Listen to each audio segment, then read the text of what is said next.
Well, I'm standing right in the performance spot of Thomas Hockling Hall. This is the state of the school, Thomas Hockling Hall.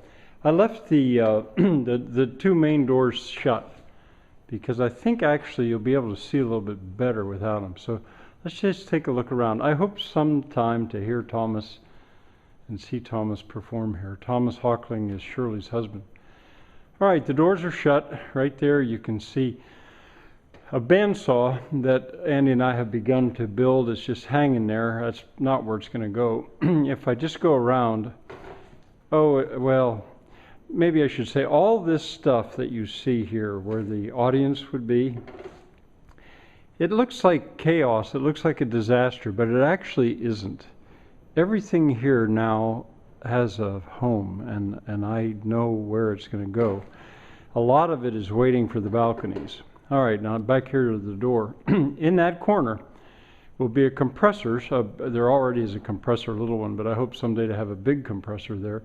And underneath that beam, that will be a small shop for electric motors, electric pumps, things that have to do with electricity, household wiring. And I'll open a window on the far wall for light. Above it will be part of the balcony. The balcony I don't think will ever wrap around where the doors are, almost certainly not, or if so, just a crawl space, a catwalk up there. Anyway, up there will be storage for V-belts, among other things, and seating. Let's stay up here at the balcony. Well, there we started to build the steps, the stairs, up to the balcony and stopped for lack of material and also the season changed.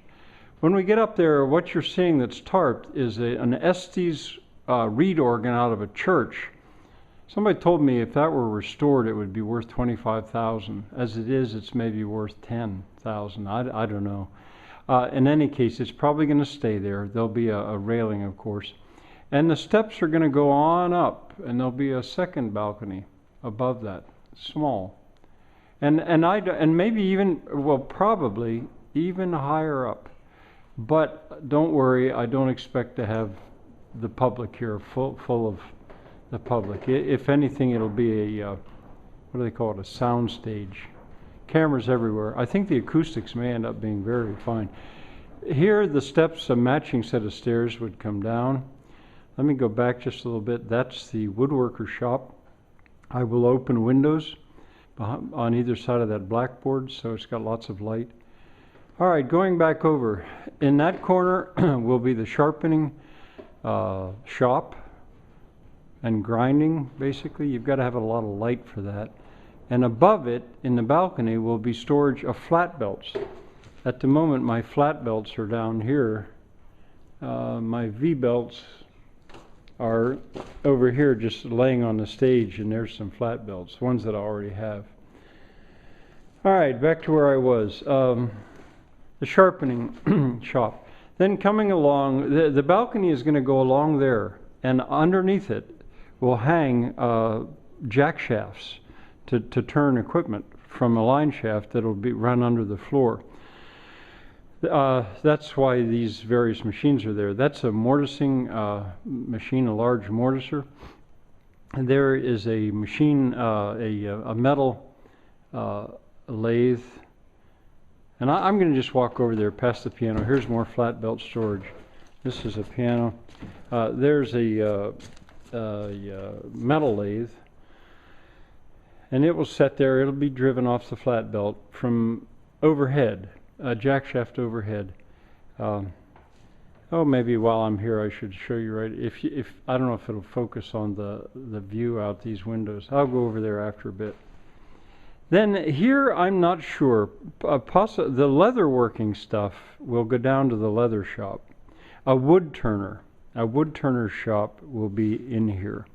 And maybe also a dry cooper's shop. I don't know. Oh, there's my yoke. I need that to carry water now. And back in the corner, I have been storing various doors, old doors I have. And this harness, all this harness that I have, I bought for nothing at a sale, $5 maybe for all the pickup would haul. This junk, I guess. But we might be able to use something for the two little ponies. All right, maybe I'll just walk around here.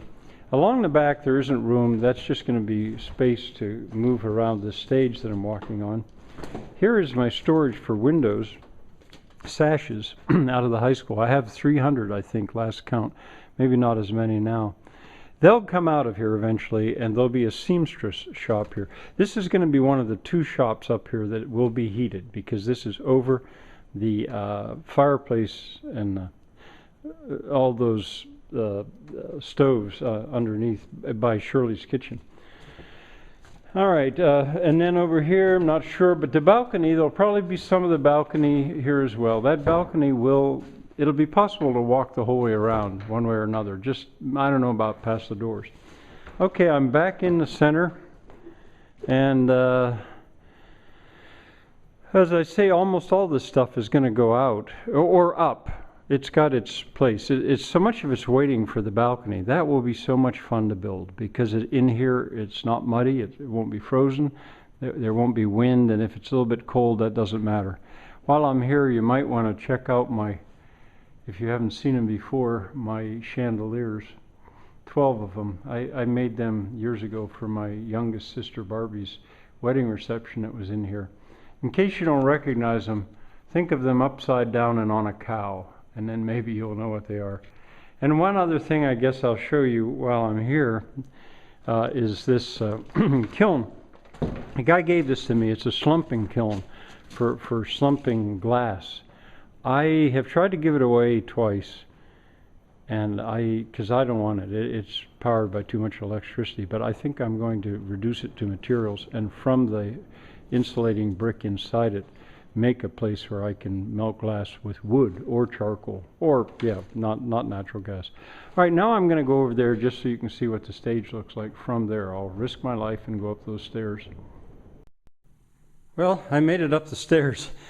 When I realize I have to leave something, I leave everything, so hopefully when I come back I'll be able to remember exactly what I was doing. I hope that'll work. All right, I'm standing in front of that reed organ, and there someday I hope to hear and see Thomas Hockling performing on this stage. A little about the stage. That set, I've said this before, I think, that has been taken down, taken into the high school and put back up maybe 8 times on my pickup truck, about 3 pickup loads. It's bolted together, and it could still be taken down and moved somewhere. I could lease it out for the summer, I suppose.